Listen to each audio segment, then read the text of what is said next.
Right, welcome everyone. Today I have a super special guest. Her name is Stefi Cohen slash 25 all-time world record in powerlifting. I think that's what she's most known for. But I think what's the most impressive about Stefi is that she is a PT and co-owner of Hybrid Performance.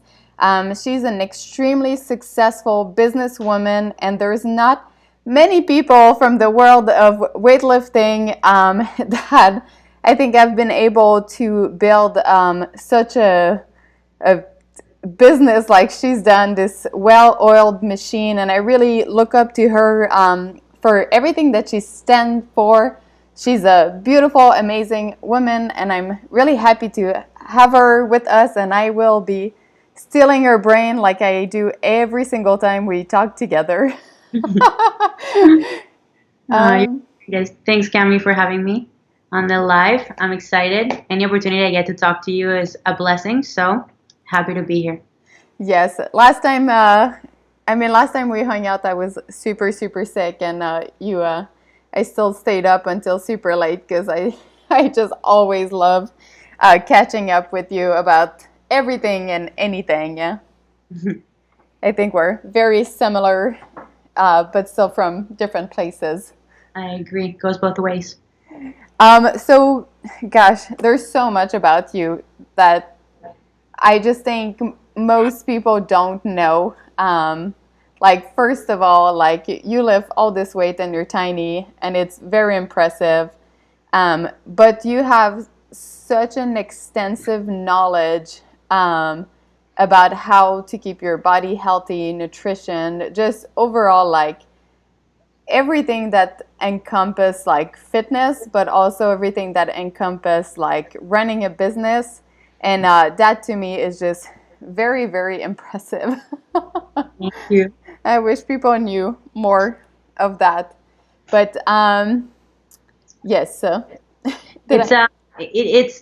a it's a learning process, right? Like I think that's something that a lot of people forget is that there's no I used to think that by going to school and getting an undergrad degree in XPhys or going to grad school and getting a PT degree that would give me the answers.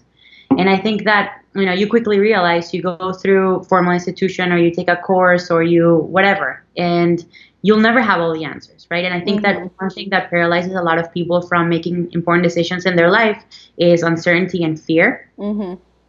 And when in reality, no one really knows what the hell they're doing. Like No. not even the person that you think has everything figured out. Likely they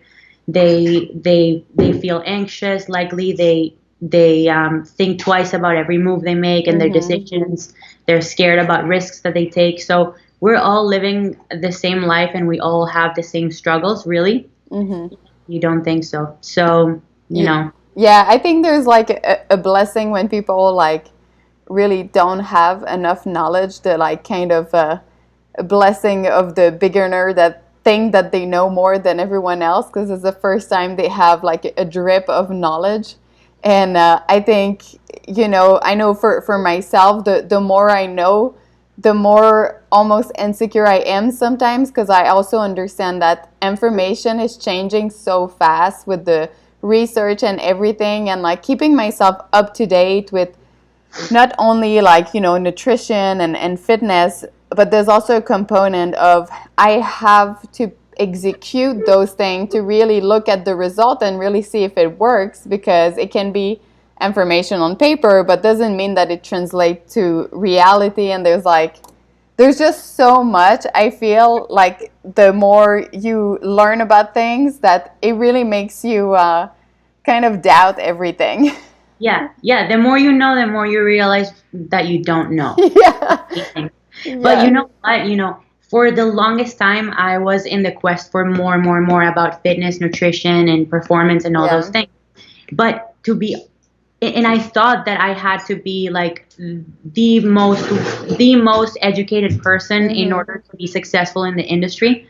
When in reality, that's not what's gonna sell. Sorry, my dog's going crazy here. It's okay. Thank you. When in reality, it's really not about what you know. It's about how can you connect with people? How can you Yes. get your message across?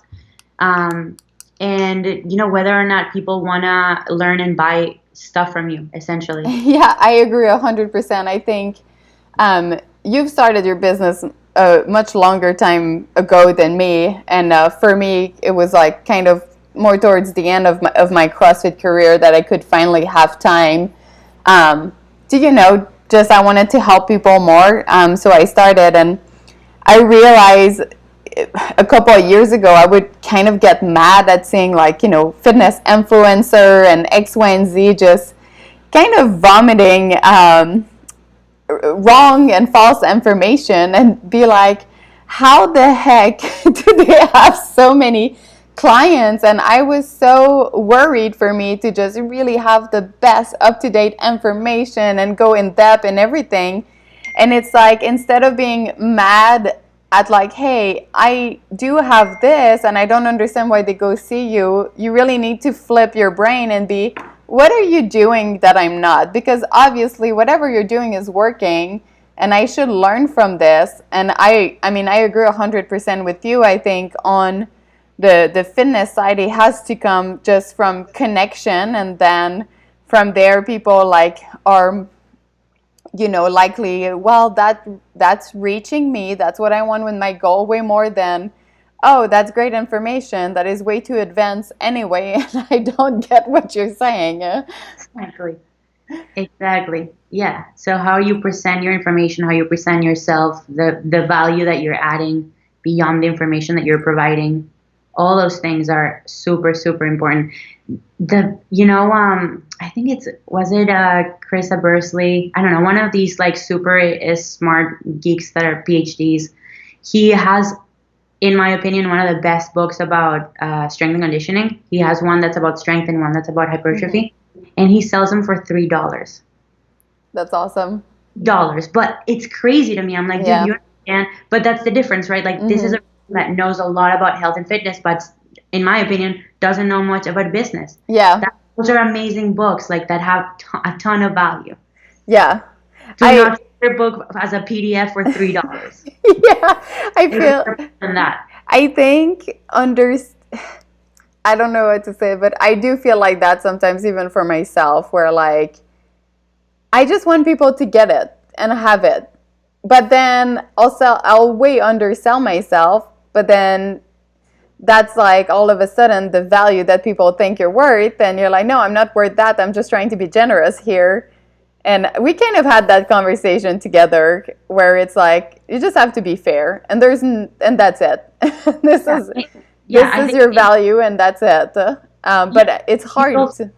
You also have to eat, and you also want to live the lifestyle you want to live, right? So there's two things here. One is that, for me, is the most important thing is integrity in business and as a person. Yes. But especially in business, don't sell shit that doesn't work. Don't oversell yourself. Don't put a price tag that's unfair for the services that people are receiving. In fact, it should be quite the opposite. You should charge a price and always over deliver. Always deliver way more than people are expecting. I agree. And the second thing, as far as like setting up prices go, and the feeling of wanting to be fair, you also have to understand that, for example, I'm 27, and it literally took me 27 years to accumulate the amount of information I have, like no matter big or small, right? The best example I can think about, and kind of what made me change my perspective as far as setting up prices goes, is there. I can't remember. I think I read it in one of Malcolm Gladwell's books, but it's a story about Pablo Picasso, the painter, and he's sitting at a coffee shop and he's doodling on a napkin, and he doodles whatever, does a couple sketches, pays, and then is about to leave, and he's about to just like fold the napkins and throw them out, when someone stops him and is like, hey, no, can I have those napkins? And Picasso goes, okay, yeah, it's $50,000 or whatever, something insane. And he's like, are you kidding me, man? It took you like 2 minutes to make those. And he says, no, it took 7 years to make these. Right? So it's not only about the presentation or what you're giving them. It's also about, how much you value the knowledge that you gain and how valuable you think that might be for people, Yeah, I mean, that's exactly what it is. Because, for example, you can have whomever as a nutrition coach, right? And it's like when you've done nutrition with people for so long, I can like look at a body, you tell me your goal, and I kind of know right away where we're going. But that's because I've done nutrition for so long with people. But if I had maybe another coach, less experience, that has less knowledge, they won't get there until maybe like 4 or 5 months in. And that's where like the value comes in, is like we get result faster, but it's not because it took me 2 seconds to figure it out better that it's worth less. Mm-hmm. It's just being more efficient, and that's it. Something me and my husband talk about a lot is it's not because you click in, click out, and you showed up for 10 hours that's necessarily worth 10 hours. Like how much did you produce and how much did you work? Because if I can have the same, employee click in, click out and work for 1 hour, well, you tell me, how is it fair that you're both being paid hourly when one produced like 10 times faster than you? And I think it's the same there. Yeah, I totally agree. It'd be interesting after quarantine, like to see how companies, if they decide to change it for the long run, how that they pay their employees and the way that they maybe have more flexible schedules, maybe they let them home. Yeah, because efficiency, it's not about working long hours, it's about working efficiently and producing, like you said. Yeah, and I think it just brings a lot more balance and it's a lot healthier in your life, because I like feeling productive. I go nuts if I just sit and I'm like, I did my work for the day in 2 hours, so like, can I just go train now? I think that's why I can't work for someone else. So you have, I mean, such a extensive like history on how you even came to this country and start everything. You're Venezuelan, you immigrated in this country. I wanted to know, because I'm also an immigrant, woohoo! And I wanted to talk to you just about some of the challenge of like going from two countries that are very different and adapting. And what do you think, what impact do you think that had in your life? Yeah, so massive differences, obviously, on so many levels. I think the one that affected me the most was culturally. Yes. You can't compare American culture to South American culture. It's like totally different. South Americans are warm and affectionate and close to each other. The emphasis and value we place on family and friends. I don't know, music, taste, interactions, jokes, pop culture, reference. Like it's a whole thing, right? It's a completely different world that you essentially need to adapt to.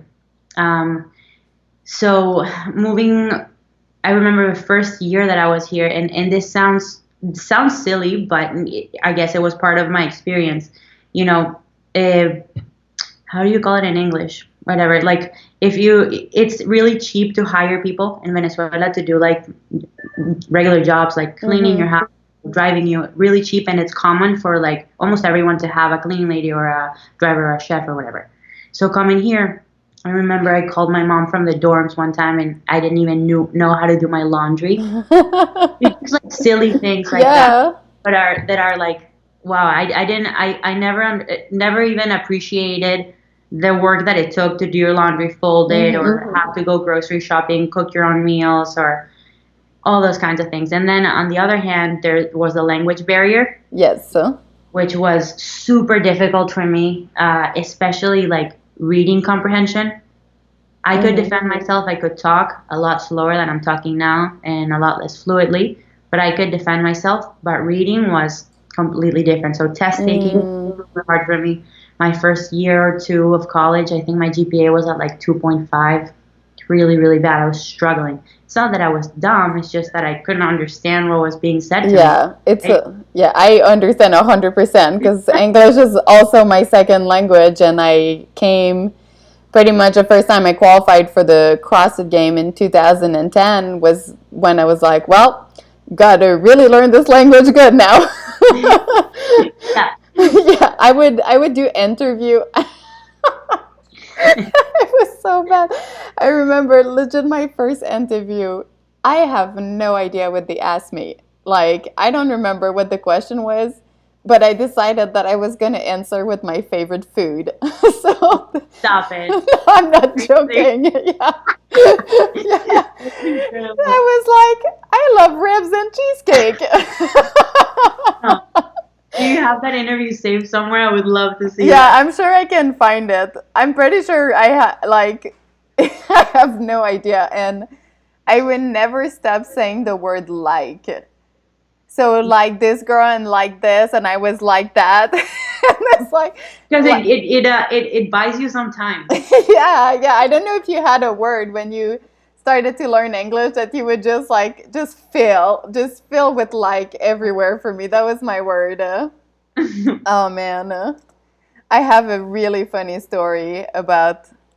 I mean, I still say silly things because it's hard. Like, there's so much English expression that you're like, this makes no sense. Like why? And when you don't know those expressions, you'll take them literally. So someone will say an expression, and you're like, why would you say that? And they're like, that was a joke, and you just Oh can't. my God. I could not understand humor when I first moved. Sarcasm is Oh, sarcasm, right? right over my head every time. You're like, why are you so rude? You're just joking. I'm like, don't get it. Yeah, I don't get it. You would really enjoy this. So I was a guest coach at the Biggest Loser in 2013, and we Who go. was the coach then? Uh, Was it Jillian Michaels still? yeah, and Bob Harper. It was still them, but we were with Bob Harper because he was super into CrossFit, so we got like all those CrossFitters to come. It was pretty cool, and we're coaching, the participant, and we spend the whole day doing it. And at the end of the day, and this is the young me, like, I mean, I'm still very excited, but now I'm a lot more toned down. But I used to be so excited about everything. Like, I could not be part of something like over the top. So we go through the whole day, and the participant is like something like 10 workouts. I was like, I don't even work out that much. Like, this is insane. So at the end of the whole thing, and we're going live, so this is happening live, Bob Harper go, all right, what did you guys think? And of course, younger Camille had to step in because she wants to be the superstar. And I just go, I'm really impressed that they didn't go down on themselves as much as I thought they would. And it's like silence. And everyone just like lost their mind. And I'm standing, and I have no idea why. I have no idea why everyone's laughing, because I said go down instead of get down. Oh my God. But I do not understand what I said wrong. And yeah. And Did you realize? When did you realize? Well, it took a long time because everyone like couldn't even like that became the whole thing of the day. We went to dinner with all the other athletes like Rich Froning, Jason, Dave Castro, Nicole Carroll, everyone's there. And even at dinner, like someone would just look at me and blow out laughing. And then everyone would start laughing again. And I still don't know what I said wrong. So at a point, we're back in the car driving home, me and Dave, and I'm like, dude, like, could you, like, that's enough. Like, I understand I say wrong things sometimes and I just let it brush, but that was like 5 hours of people laughing at this one thing.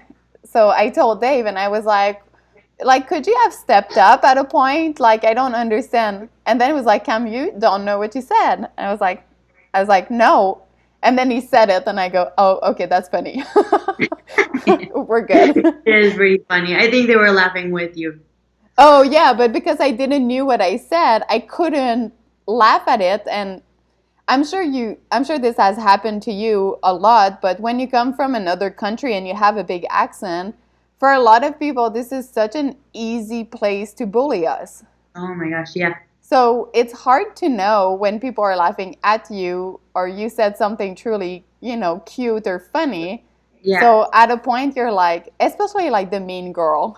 The Yeah. mean girl, they'll just like try to eat you alive because you have this little tiny thing that is different about you. And yeah, so that was hard. I don't know if that was like that for you, but for me that was really hard because I felt like I couldn't trust really anyone. Yeah. No, yeah. It affected me so bad to the point where I feel like I worked so hard on getting rid of my accent Mm. for that reason, and I regret it. Yeah, You know, I to the point don't. where I play my accent up sometimes. Sometimes I film videos and I'm like, I'm gonna try to sound extra Hispanic. I go, hello, this is Stefi Cohen. Today we're gonna talk. I just do it on purpose. We literally just talked about that at Whatapalooza. I feel I've kind of been the opposite, where I'm like I'm so me, and I just don't give a shit much of I love being myself, and I listened to a video of me like 5 years ago, and I'm like, wow, my accent has not changed. Awesome, and don't change it. It's you. It's I what don't makes you want you. to. Yeah, I really don't want to. I don't care. Like, I feel like people can understand me. I always tell people, if you don't understand me, that means that you can't understand a 5 years old talking. And that's pretty basic language. So, the ball's in your court. Oh, man. Freaking language. So, something else I want to talk to you about, because I feel like we're about the same age, and we both are strong women, and we both love being women too. And it's such a weird dynamic now. Well, I feel like now it's a lot more accepted than it was like back in 2010, but we're like constant target of like obviously being called man, and I love that you post like all those pictures being pretty but also being like so strong, and I think I do the same. And for me it's so important to just have like strong women as example, to show like I don't, for some reason I think that's what being a woman is like, we are strong, like we give birth. Like it's kind of a Yeah. big deal. And I just wanted talk to you about like the effect and how you go over like the trolling, because as much as we I can say that it doesn't affect me, like the day that I'm insecure it still does. And Mhm. it's this constant battle of being myself, but also not letting a stupid A like get in my head. Yeah, absolutely. I think I can agree with you about how it's become more mainstream, more accepted for women to look muscular, to be athletic, to be bold, you know. Are you familiar with Becky Lynch, the man? Yes. I freaking love it. So Becky Lynch is a WWE superstar, and she goes by like her stage name is the man, Yeah. and I freaking love it. You know, it's just so empowering. Yeah. But yeah, I mean, I think for me, I've always stood for this. I've always stood for woman empowerment, for Yeah. doing what you want to do, being who you want to be, dressing how you want to dress. You know, I've always been a tomboy since I can remember, since I was 8 playing soccer. Yeah. I always preferred being sweaty playing with the guys than dressing up and going to a club, or dressing up and like playing with the girls. So that's who I've always been. And yeah, I mean, when did I start getting involved with weightlifting and CrossFit? I think it was like 2000, maybe 2012 or around that time. And I did get a lot of backlash. Like as I gained more popularity, I did get a lot of negative press, especially at the beginning. And I'm not gonna lie, it did affect me a Mm-hmm. it really messed up with my confidence and with my just the way I perceive my image to be Mm-hmm. in so many negative ways, especially because like you said, we're easy targets. And what I never understood was like what I would tell Hayden and my friends. I'm like, dude, there's way uglier dudes out there. No, Yeah. I'm not a 10, but Yeah. I'm not a 1. So why me, right? Yeah. Like go tell someone that's ugly that's a guy. But no, that doesn't happen, right? Because that's not the focus. For some reason, I'm making the videos to so that people tell me I'm pretty. No, I'm not. I don't. That's not what I'm here for, right? Like I'm Yeah. lifting. Leave me alone. There's Um, like no way out of it because it's like if I put myself, being just super raw, like completely raw, back squatting as much as I can or yelling like while weightlifting, it's like, oh, she's a man, you, disgusting. But then at the opposite, I'll put this super feminine, picture of me just like, being nicely dressed or maybe in a bathing suit or something. And I was like, oh, you're such a whore. You want attention. And it's like, can I? No, those two girls are me. And neither of those girls are a whore or a man. So there's like no way out. no, there's no way out. Absolutely. I think we're doing a good job at kind of breaking some of those stereotypes. Mm-hmm. Especially, I think thanks to social media, people are Yeah. seeing a lot more what's out there and what the personalities behind people are, as Yes. opposed to a static cover in a magazine, even if it's a sport magazine. Like you Mm-hmm. don't know the person that you're seeing on the cover. So Yeah. social media at least allows us to one express ourselves exactly how we are. Like if you want to be a completely open book, you can, which I Mm-hmm. feel like I have. I feel like you have been super genuine and open about who you are. Yeah. And that's what people need, right? People need to Yes. see, like you said, both sides of the coin. You being crazy and passionate and emotional and screaming and manly, masculine, whatever you want to call it. I don't think that's a negative quality. Mm-hmm. Like be manly, be bold, like sick. But you Yeah. can also be very feminine and elegant and confident. I actually made a post like that very recently.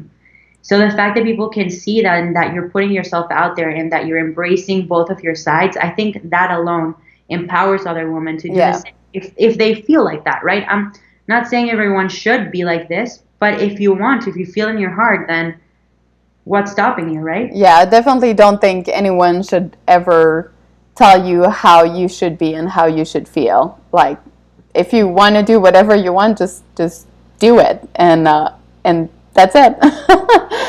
Like, go live your own dream of who you want to be as a person. And you brought up a point that I think is so good, and also why I think the one thing I kind of enjoy about social media is that it's pretty nice for the athletes and everyone in the world to be able to finally share their own story and their own version of what is happening. Because when you're, being interviewed or always having someone else be in charge of writing your story, they always write the version of the story that is going to bring them the most viewer click. And that has nothing to do with who you are as a person, which is one of the reasons why I think I stepped away from doing a lot of interviews and things like that because I was tired of people just trying to make me like this cute girl in CrossFit or this or that. Well, meanwhile, I wanted to talk about like my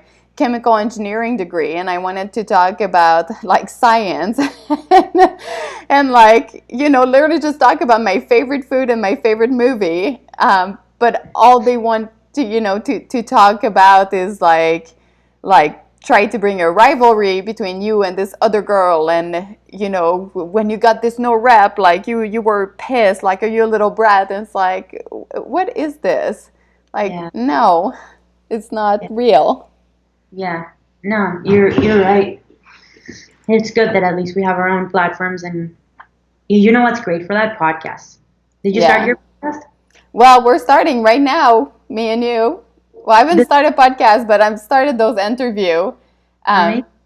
because I haven't figured out the podcast yet, but I have to get you in touch with Caesar so he can explain to you. But oh, okay. I love podcasts because Yeah.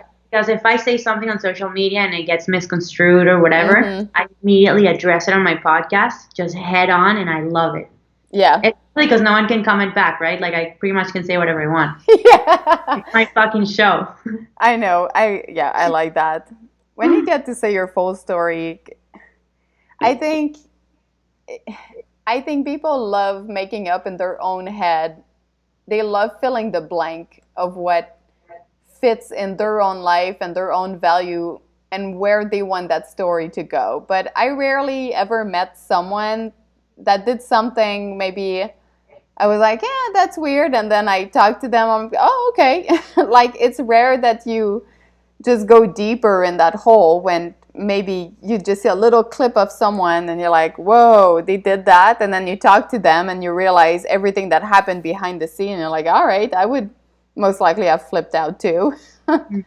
Like, Yeah, it's just, because people, human beings are wired to pretty much make it's confirmation bias, right? Like they make up their minds of a person or information or whatever with always with having incomplete information sometimes. yeah. It's I don't know if you were there for my back pain talk, but it's exactly what that the paradox of the blind man and the elephant. So it's an old paradox um, about I think it's the five men who are blind, have never been in contact with an elephant, and they go in a room. There's an elephant, and each one of them touches a different part of the elephant, and they're told to identify what kind of object they're touching. Mm-hmm. You know, they all say they touch the belly. They say it's the wall. It's a wall. If one touches the tail, it says a snake, etc. Right? And maybe they could be correct, right, based on the information they had available at that time. But when you take into account the entire context, which is the elephant, they're completely in the wrong. So Yeah. people jump so fast into conclusions, having not having a limited amount of information that they forget to look at the big picture. And with that, if, you know, talking about personalities and what people assume about you, it's the exact same, right? Like people Mm-hmm. might see one interview that got totally misconstrued, and you know, an instance that got totally misconstrued about an encounter that you might have had, or a reaction that you might have had, and then they assume that that is you, that is Yeah. that's your personality, and it's just not true, right? It's just a Mm-hmm. little piece in the big puzzle that Camille Leblanc is, right? Yeah, and I think, for me and you, most of those interviews happen when I'm competing. Yeah. So Well, it's you like, have enough blood flow in your brain. yeah, it's like, oh yeah, first of all, I'm a dum dum because I just killed myself on the field. Most likely have a heat stroke. Most likely don't even know where I am right now. But also, I'm like literally the most intense version of me because I'm about to go to war and suffer. So when you come to me and you're hoping that I'll be this like bubbly, excited person, and I'm just focusing on getting to my starting mat, asking me how I'm doing, the answer is going to be very short, or maybe I'll literally, tell you to fuck up because, I'm not here for that. But then at home, that's how all people get. And you're like, that's just not fair. That's like, this is the only version of me that you get because, I mean, you know me, and a lot of people know me, and I think like that Camille that compete is like literally this. It's like this little secret person inside me. Just that like just some people get to see, and it's she comes out because she's competitive, and it's like this. It's just the most intense on this like warrior person of me, and Camille is like that literally like maybe 7 days per year, which is 5 days at the CrossFit game and 2 days at regional. And the rest of the time, I'm literally the complete opposite of that. Yeah, Because I don't think you can be like that every day, all day. It's a I know. lot. It's a lot. Yeah, it's not fair. So, how did you decide to be strong? Like, How did that start? Because you started as this, you had a scholarship as a soccer player, which is one of the most cardio thing you can do. And Yeah. then you did CrossFit and then weightlifting and then powerlifting. So to me, you went to let's do cardio to let's never do cardio again. Pretty much. Pretty much. Yeah, I was a cardio bunny. I did also half marathons, trained for triathlons, that kind of stuff. It's just I had never been exposed to weights before. You know, weights were for the guys, cardio was for the girls. Yeah. I grew up in Latin America where it's even more frowned upon to have any sort of muscle. I was Yeah. like, you know, let alone stepping into the side of the gym that has the weights. God Yeah. forbid, right? So it's just not something that I had ever been exposed to and that I had ever been, I guess, interested in doing. But when I decided to put my goals of becoming a professional athlete on hold, and I say on hold because at that point in my life, you know, I wasn't ready to give up that part of my identity of being an athlete. I was 18, 19, and still wanted to try to pursue something competitively. So I stopped playing soccer, focused on learning more English, focused on my grades for a couple of years, picked up my GPA, and then I started looking for the next thing. And got introduced to CrossFit through Noah because we went to school together. And it was kind of my first taste Wait, you went to school with Noah Holson? Yeah. We need to talk more about that too. That's so funny. Dave just heard it and is like, oh my God. Yeah, I met Noah when he was starting to get into CrossFit. Like he used to play water polo with my buddies from high school. That's hilarious. Yeah. You need to give us some scoop about him. I will. I love you. Yeah, he was always super nice to me, you know, really positive, really inviting. Yeah. Honestly, nothing bad to say about him. But yeah, so he invited me over to the King's CrossFit Club, which was a club for students from the University of Miami to participate in CrossFit at Peak 360, which was really close by. And it was kind of my first taste after a couple of years of not having a coach, not having a team, not having a competitive environment. Was my first taste of that, and I loved it immediately. I fell in love with it. It's so addictive. So addictive if you're a competitor inside your heart, like, yeah. Yes. I wanted to be you. I remember watching videos of you. I'm like, hell yeah. I just need to put on like 40 pounds because I weighed like 80. But yeah, I mean, I've always been pretty much one of the tiniest there too. But I was half of you. That's crazy. Like I was all skin and bones. Well, but I mean, you were hot and skinny, right? Sure. So yeah, so you know, started doing CrossFit and wanted to go to the CrossFit Games. And my biggest weakness, I felt like I had a good hold of gymnastics, bodyweight movements, and obviously endurance, anything rowing, anything like that I was good at, but I sucked at lifting weights. Yeah. I was so weak. And I remember, I think at that point they had posted like the kind of like the averages. They had you and they had, I don't know who the guy was, but they had your numbers. And I was like, okay, like I need to be able to snatch 60 kilos. I love that. Like clean and jerk, I don't know, 85 at that time or 100. I'm sure all those numbers were a lie anyway. They still don't even have my real stat. They were still like, by comparison with like what people are doing now, what you're doing now, nothing. But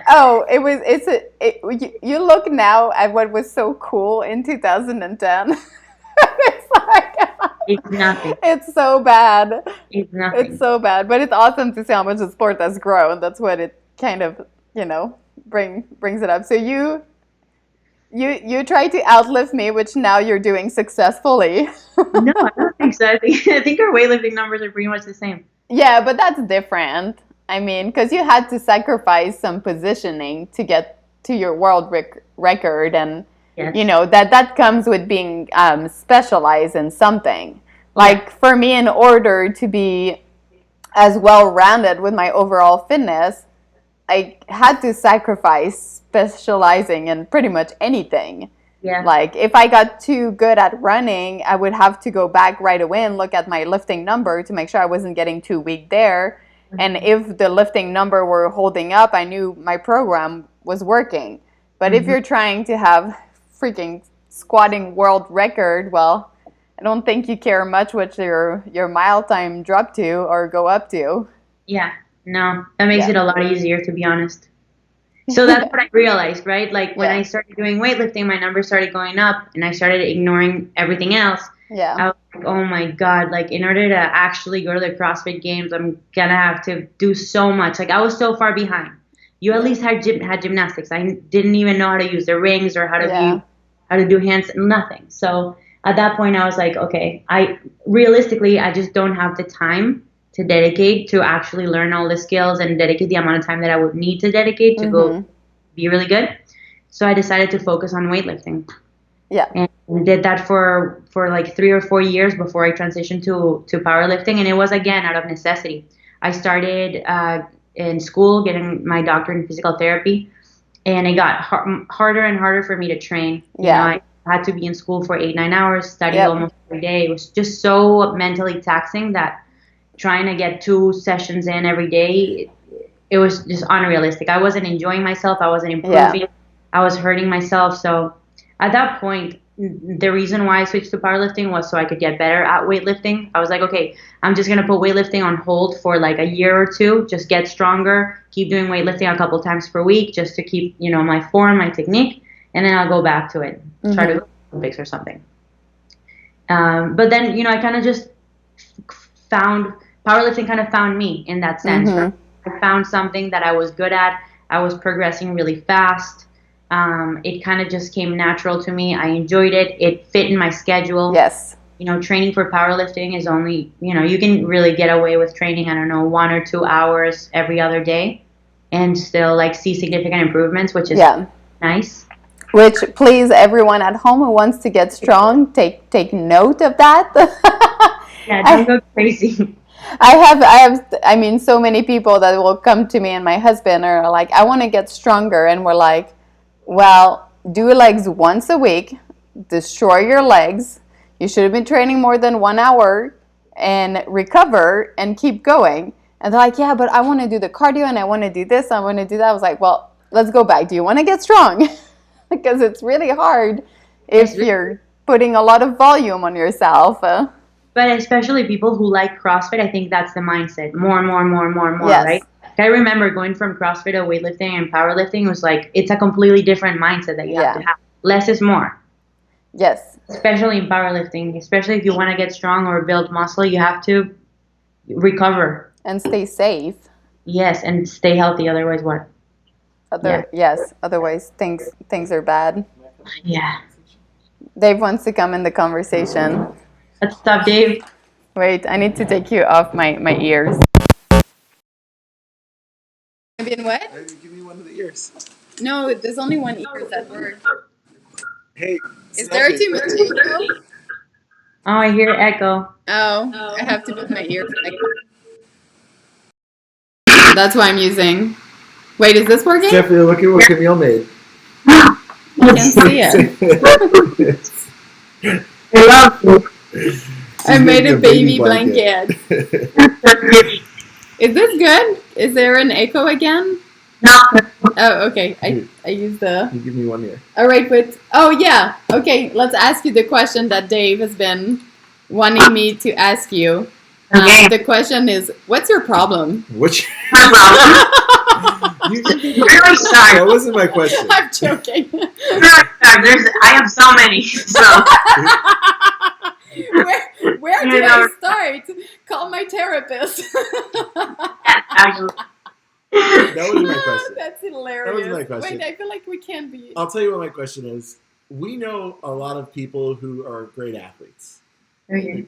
You know, like I know Major League Baseball players and IFBB pros and world champions in CrossFit, and being a good athlete doesn't mean that you're a good business person. In fact, you know, most of them have their athletic career and they're like, okay, what do I do now? And a lot of them kind of try to cross over and maybe after the fact be like, oh, I like fitness, I'll do fitness, or I'll open up a batting cage or whatever. But, you know, it's very rare that you find a person who is a great athlete that's also been able to build a successful business, let alone the fact that you're very young to have done what you've done with hybrid, and to kind of built up, the fitness in general. It's a very tough field. It's not like, if you want to make money, don't go into fitness. Go into finance or real estate, be a doctor, be a lawyer. But like the people in fitness are in it because they love it, but it's because everyone wants to do it. It's a really competitive place. So I wanted to know, as someone who has definitely being a great athlete, that's kind of like what Camille has done in CrossFit.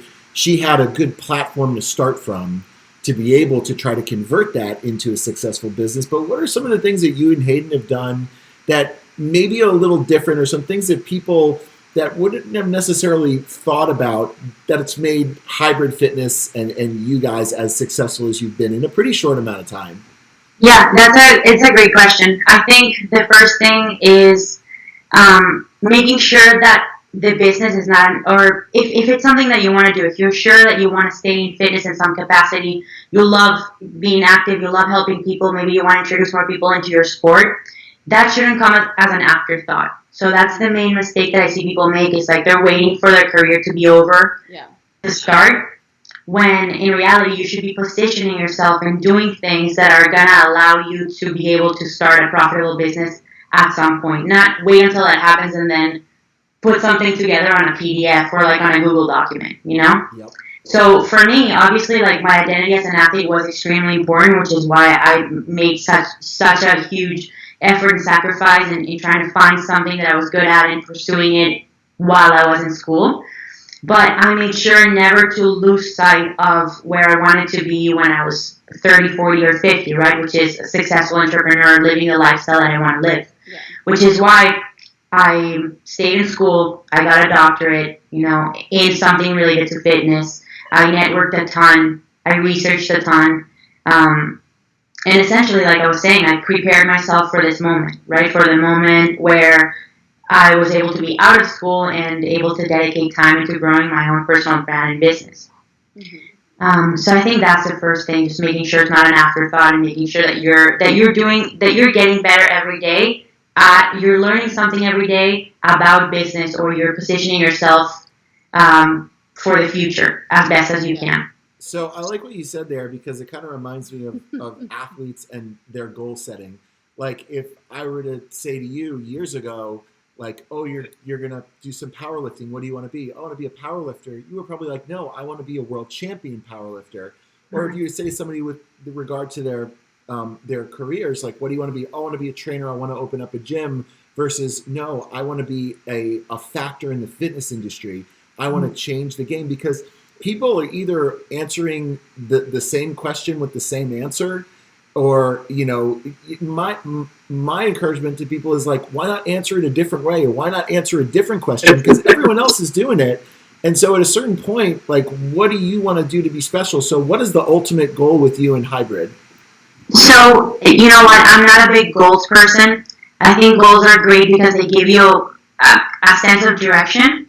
But if you ask me, even a year ago, what I wanted to, or not a year now, but 2 or 3 years ago, where I saw myself in 3 years, I would have told you, I don't know exactly. All I know is that I want to be stronger, more jacked, make more money, and impact more people. Yeah. What the goal exactly is, I have no idea. So what I'm trying to say is, all that goal gives you, independently of what you choose the goal to be, is a sense of direction. I think actually a mistake a lot of people make is they set a goal so high, right? And maybe they share it with a lot of people, which in turn gives them like that immediate satisfaction, almost as if they're already doing it. So it's like a false sense of accomplishment. So I avoid speaking of goals to other people, like grand goals that I might have. If I want to buy a building, an island, whatever. I want to get a PhD. I try not to talk about it a lot because it gives me a false sense of accomplishment and reward. Yeah, so people will praise you just for chasing something big. Yes. And the honest to God truth is, like, chasing something big is cool, but it's not really like those destinations. It's that, I feel like it's that process of building that competitiveness to come in and try to build your business more, or to try to be stronger today. That's really the funnest part about doing this. But where I see a lot of people sometimes missing it is they stop trying for more. They stop reaching for more. Yeah, I think that's why setting big goals doesn't work. Because I don't set goals either. I just want to be better. Literally, everything I write every day is just accomplish a little better, learn something. That's all I want. And something that I hate the most when, I talk with people is when they tell you everything that you're going to get by doing stuff with them. And you're like, so, wait, are you serious? Like, oh, we'll do this together. We'll make millions. And I'm like, so when's the last time you made $1 million? Because, like, I don't think that this is true. But yeah, I mean, we hear it all the time, and I'm sure you have tons of people approaching you to be part of hybrid because you're so successful with all those promises, and you're like, so how are you going to do this better than me? Because I'm also don't know what I'm doing, but you also don't know what you're doing, so it seems like a problem. It's just sales tactics, right? Yeah. I don't fall for those, and neither should anyone. Yeah. But actually, Dave, to finish answering your question about like what we've done differently, I think this is actually valuable for anyone who's listening who wants to start their own business. And we briefly alluded to it at the beginning of our conversation, which is over-delivering, promising something and delivering way above that, and presenting yourself like a professional, especially in the fitness industry. Seriously, the barrier is pretty low as far as like who your competition is.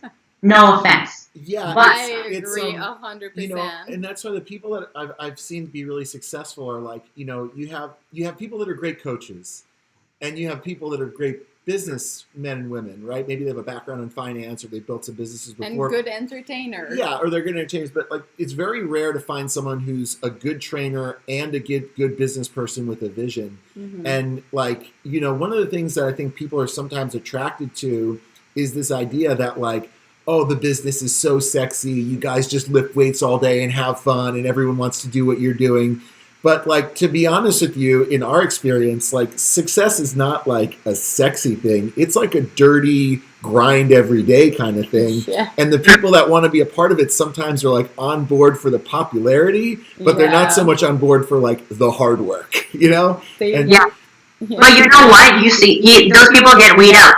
Yeah. Those people get weed out so quickly because who are the names that you remember? Who are the people that you refer back to? Are the people who are there year after year, right? People who have been in the industry for 5, 10, 15, 20 years. Yep. Yes. How many people pop up? How many companies pop up and then die off? Everyone can. So many.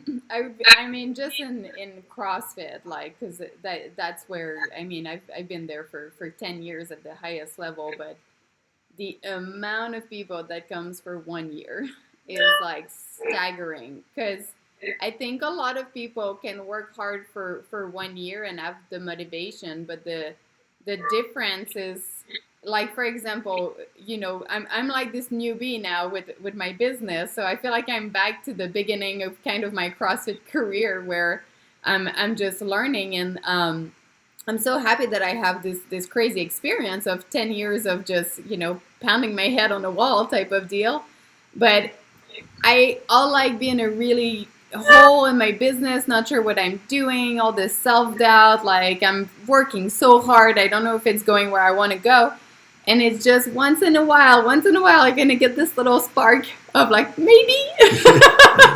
And I feel like for me that's what I chase, and that like really helps me go through the mundane, grueling work. Is like I'll have an employee step up and do something amazing, or just a little spark, like a relationship that evolved, and that's my little focus. It's like just that little spark through like the darkness of trying to make this whole thing happen. And I just think most people, the first year where like your talent takes you so far, I think that's a little easier for people because things are happening fast, but it's like what happened with year 2 to 10 that really dictate how far you'll go.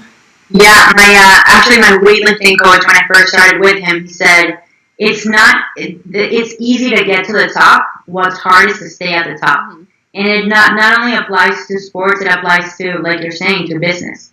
Yeah, like you can start making money and but eventually you're gonna plateau. So what are you gonna do then?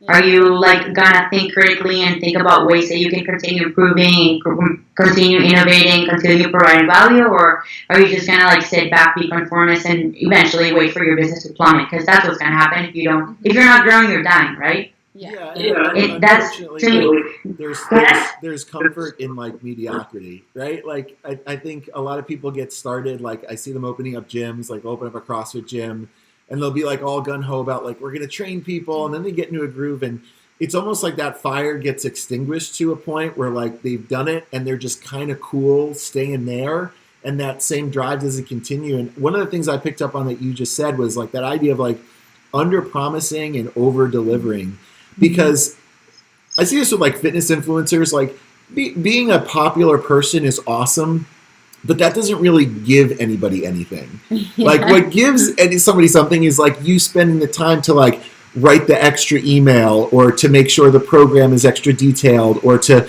stay active on the Facebook Yes. groups, or whatever. Like people are sometimes shocked that like we answer the customer service, like we try to answer it as quick as we can, and give them stuff for free whenever we can, because we answer everything ourselves, and all my clients are like, wait, it's you? I'm like, yeah, because I care. And I want to make sure I'm getting the right information. Yeah, I don't want to name names, but there are some like really famous people we know that like they'll launch some program and maybe they'll capture a lot of people, but it kind of just fizzles out and never actually grabs on, because they're just like, okay, here's my name and I'll promote it once, and then just whatever, you deal with it, And one thing I noticed about you guys at Hybrid is like you have a really great team. Yes. Like we went out to dinner with you, and like your whole team, like not only were they like, it had a family feel to it, but you guys, to me, felt so much on the same page. Like I was talking to your tech guy about some of the applications he uses. You were talking to Cami about like the t-shirts, and like everybody was so much on the same page.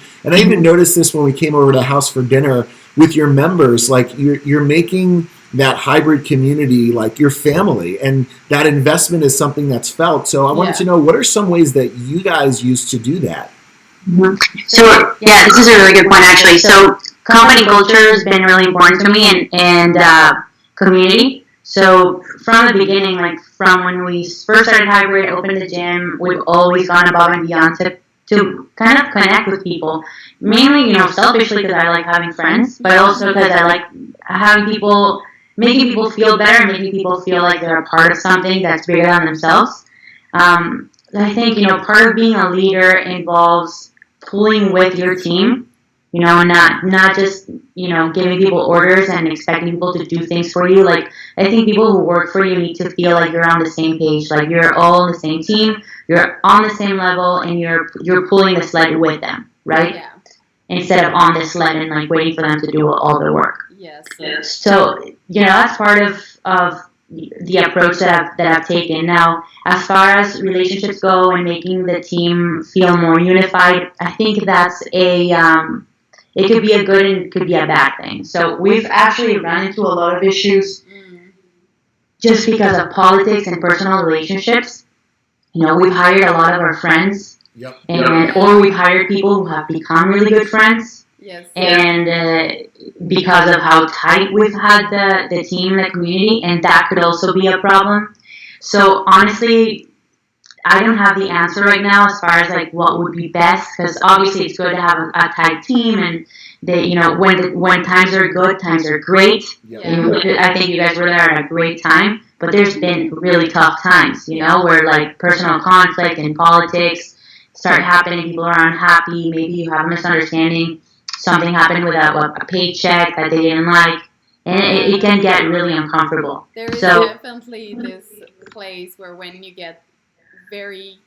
they become your friend, this part that is like, you're still working for me, kind of switch to, well, can you do this one for me? And it's like, well, no. Like, I totally understand how, yes. It's hard. I feel like, my twin sister worked with me, and we've already had to have a couple conversation to make sure we all know exactly where we stand, because it's, she's my sister, and I love her to death, and I'll do a lot for her, but there's also a point that it can't, And with that, I will say, open communication is the most important thing, and having a mediator. I think for us, we just hired a COO, Ian Kaplan, who's been amazing, and he's kind of like that middleman, right? Like anytime I need to communicate with Alex or Ian or someone who's my friend, he sits down in that room and he like moderates the conversation, makes sure that like we're understanding, kind of like a therapist, right? So open communication, I mean, that'll save it all. But I wanted to make a point. So, for example, what happened with Mark Bell and Silent Mike? No, I don't know what happened. That's a situation everyone should be trying to avoid. And sometimes I see it with me and my staff, and I'm like, oh, fuck, is this going to be a Silent Mike situation? Can you recap it? Because I'm not familiar. I've talked to Mark on the phone a couple times, but I don't know about the details of the gossip there. So it's very open. So Mark and Silent Mike were like peanut butter and jelly. Like Silent Mike was Mark's right hand for as long as I can remember. They did all the YouTube videos together, podcasts, like everything, competitions, promos. Like they were there hand in hand all the time. And Slingshot's Mark's company. It's not Silent Mike's, right? Yeah. He started it. He took the risk. He built it. Yep. It's right. But as the company grows, obviously, people who are your friends who have seen you grow and seen your level of success are inevitably going to grow bitter, because jealousy is part of human feelings, and it's not a good one, but people are going to be jealous, and the more successful that you become, the more jealous and bitter people will become as well. Mm-hmm. So that's what they started experiencing. Silent Mike felt like he had more share in the business, or that he helped the company more, and Mark didn't see what he was seeing, kind of thing. Mm-hmm. And then when they didn't see eye to eye, then Silent Mike left and thought that he could do well without him. And I actually don't know what he's doing. I hope he's doing well. But for Mark, that didn't change anything really. He just substituted him with someone else, and then Silent Mike went his own way. But I see that happening at hybrid sometimes, where I see people getting bitter, or I see people like asking for more, not being happy with what they're getting, or that happens a ton, and that's what I'm saying, like the conflict part, where having people who are too close to you can be problematic. I think it's really hard for people to see how much the owner is doing and investing, because they don't see us at 6 a.m. and they don't see us, working, not sleeping at night, and not doing all that extra stuff. But the only thing they might see is that we were at Wadapalooza, or we were, and I think that's where, and also they don't see I'm the one who put all my money in, and for me and my business, it's simple. I haven't paid myself since I started, because I want to make sure the business grows. So it's really hard when someone, I'm paying you very fairly and generously for your time, and then they'll come and feel maybe a little entitled for more, and you're like, you understand, because they don't see the other side. Because I part of me understand it. It's just, it's hard for them to understand the hierarchy, or however you want to call it, because you want them to feel as successful as they can be and feel like their opinion is valued, which it really is. But yeah, I think it always becomes. That's the struggle of a small business. Yeah. I don't think that's something that Steve Jobs struggled with, or Bill Gates struggles with now. No, his employee going straight to him, being like, "Yo, man, you just bought a $40 million house. Can I get a raise?" Yeah, I think big company is like you sit down with the person that fires people, and that's it. Yeah, exactly. And they go through the list, and so all right, we have time, I think, for one more question. Oh, okay. And the last question I want to ask you, and both me and Dave were talking about this. It goes with your athletic career. Okay. And the big question here is, when is it too much? Like, It's very vague. it's very vague, but I hope you're getting the point behind this. Yeah, I do.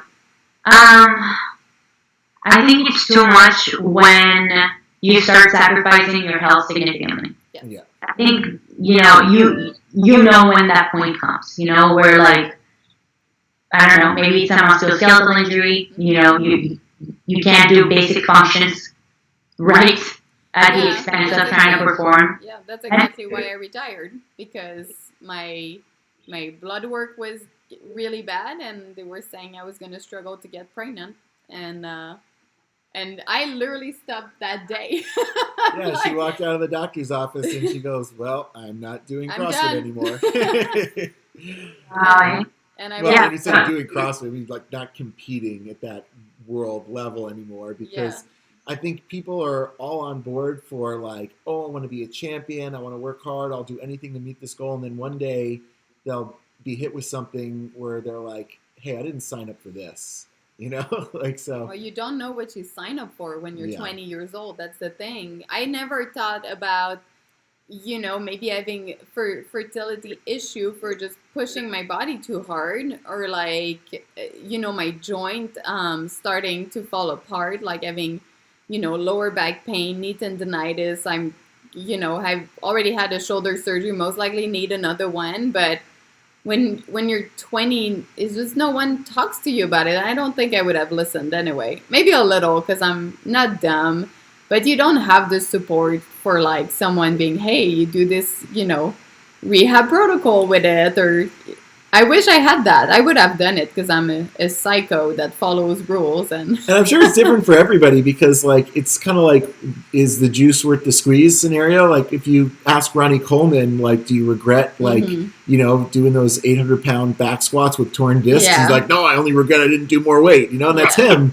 and maybe that's true. But most people are not like that. Most people just want the basic things in life. A family, security. Health and longevity, like that's probably a very common wish for most people. Yeah, I mean, you Cammy, you're gonna agree with me. You have to be a little fucked in the head to pursue, to put yourself through what you need to put yourself through to be the best at a sport. 100%. I mean, you have to be a little bit crazy in the head. Like otherwise, you wouldn't be doing it, right? Like I don't know, this crazy like hunger and desire to improve yourself, to beat people, to prove something to yourself or to your parents or to someone. I don't know, it's something that's inexplicable. I remember when I first started getting into powerlifting, my mom sat me down and she goes, why are you doing it? Yeah, I mean, same thing. My family asked me to quit CrossFit when I started, because they're like, you're always sore. And you know what my answer was? You will never understand. Yeah. I think I don't understand. I don't understand why it brings me so much joy to beat myself up to this extent and be able to like do it all over again the next day. Yeah. I can't tell you why. It's like I think I'm wired this way. Maybe, I don't know. For me, I think I always knew that putting my body through this stuff was gonna lead eventually to issues. Obviously, at that point, you think you're invincible. You're young, you're healthy. You think that maybe it'll happen, maybe it won't. You have that like invincibility complex. Mm-hmm. But I can promise you, it will. It will. If powerlifting didn't exist, is there anything else in kind of the fitness, strength sport, CrossFit realm that you were like, in another life, maybe I would have pursued this? I think fighting. Okay, like MMA fighting. I can see that. Yeah. 100%. Cool. Yeah, I think fighting. It feels natural to me. I love fighting, but I can't hurt anything. You told me that the first time we met. I'm like, that's ridiculous. I know. See, I agree with you. Like the part that's definitely messed up in my head, and I've been telling Dave that like being Cammy's pregnant. arms are too short to fight. She wouldn't. I would just hold her head down. That is so true. That is so true. I don't have the right body for that for sure. I have a super long torso and tiny little T-Rex arm. But I was telling Dave, just being pregnant, something that is really hard for me is I can't make it hurt. Like when I train. And I've been so sick, I can't make it hurt, and I miss that. I really miss the, like, it's just this little voice in your head that is like, I wonder if. and then you just go and you try. And I think like that part of me is just, I think this part that I'm really I'm addicted to growth, and I'm addicted to like pushing, and that I'm learning to transition that to my business. But I think what's hard in a business is that you don't really see the result. It's like, I know if I cross the line of my 400-meter run that I'm faster or not. And like, it's very easy, I think, to be connected to how it feels in your body, how much it burns, how much you can just push through that. And I'm really trying to learn how to do that with my business, to just like, push through, like writing that new ebook and like get to that next step, with knowledge is just so different. I think like that's my new challenge, but I mean, I'm with you on the crazy addictive side of pushing yourself. You know what, now that you bring that up, something that we just recently started implementing is closely tracking data of all sorts, right? Like, it's not only about lifetime value of a customer, it's not only about how many people bought in, how many people are signing or canceling their membership. There's so much more data that you could be looking at to just as a feedback to keep going. Yeah. Right? Like, how many people are opening your emails? How many people are clicking your PDFs, your free PDFs? How many people are signing up for your free webinars? I don't know. Like the search engine optimization, like is your search coming up on top? I don't know. There's just so many different things that you can look at to kind of help you keep going. That's something that we've recently started implementing as well. Yeah, I think it's easy to like always like look at the bank account and be like, okay, our bank account is going up or down. But sometimes you don't look at what I see as most important. It's just your reach. Yes. How many people are you impacting? Because my company right now has never had more reach than ever before, just because of the nature of what's going on and the fact that we've taken all these steps to kind of build it up more. But we've also had a lot of expenses associated with that. So if you only look at the bank account, you'd be like, oh, we're kind of in the same place. But then when we look at our audience and the people we're impacting, we can see like drastic improvements just in our ability to reach. And not to mention just like subjective things like the community that you're building. Yes. We had a member offer to pay for other people's membership on one of our Facebook groups. And I was like, this is so special that this person was attracted to this group and this is what it stands for. Or, even like before and after pictures or things like that, like you get to be a part of that. That's a reward that people don't always think about. So last question I have for you. That was it. That was really important. We're like already like 12 minutes over. Okay. If Stefi doesn't want to take it, it's going to be... What is it? Ask me first. Okay. Ask me first. So there's lots of different... No, you have to tell me. There's lots of different methods in training, obviously. Even within genres, there's different ways of powerlifting or bodybuilding or training for CrossFit. And they all kind of have their little camps or whatever. But I was wondering, with regard to you and how you train in hybrid fitness, who has been your biggest training influence for developing your method? I wouldn't say that any one particular person, to be honest with you. I'm a skeptic, and I'm open-minded as well at the same time. So for me, I always I put myself in situations to learn, and I reach out to people to learn from their mistakes and the things that have worked for them as well. And then I just kind of like make my own thing. I gather as much stuff as I can, and then I make my own thing. So that's kind of been the approach I've taken.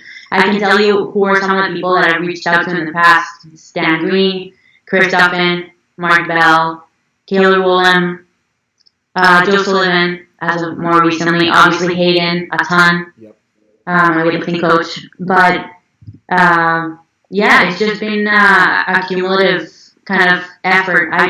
I think that a mistake people make is looking at one person's training and assuming that training is going to work for you, because it just doesn't. It just doesn't. Like, no matter how good your coach is, ultimately only you know what will work for you, because you're the one that's feeling how the training is impacting you. So obviously having some guidance, it always helps, and I've always made sure to keep someone. Oh, Sebastian Ord is another one. Making sure that you have someone that you can bounce ideas off of. But there's no one size fits all for anything. Yeah, So there's so much context within training, and there's so much, it's like I always tell folks, like, hey, it's not really a science, it's more of an art, because A plus B doesn't always equal C, and we're absolutely. changing it. And then there's also context within goals, because some people may be coming to you for a specific adaptation, like I want to be stronger, but then there are going to be people that come to you and be like, hey, I don't want to be hurt anymore, or hey, I want to look better naked, or I want capacity. So having people in different fields to draw from to increase your inventory is such a valuable skill set to be able to draw from, that, like, obviously hybrid, right? I mean, that's the name of the company, but it only makes sense that there would be a lot of different colors to kind of choose from that palette. Yeah, and I'm sure what worked for you when you started wouldn't work now. No. Like, Yeah, you evolve as an athlete, as a person, so you got to keep moving forward. Exactly. It changes every year. All right, Steph. That was the last question. I knew that was going to happen by bringing Dave in. I want to take a picture of us. Okay. And after that, let everyone know where to find you, where they can buy all your stuff. So please sell yourself right now. This is your time to do that. You can find me on social media at Stefi Cohen, and you can learn more about my programs at highperformancemethod.com. Good. Thank you so much for joining us. Yay! You're a treat. You guys are. Love you guys. Talk soon. Thanks. Bye.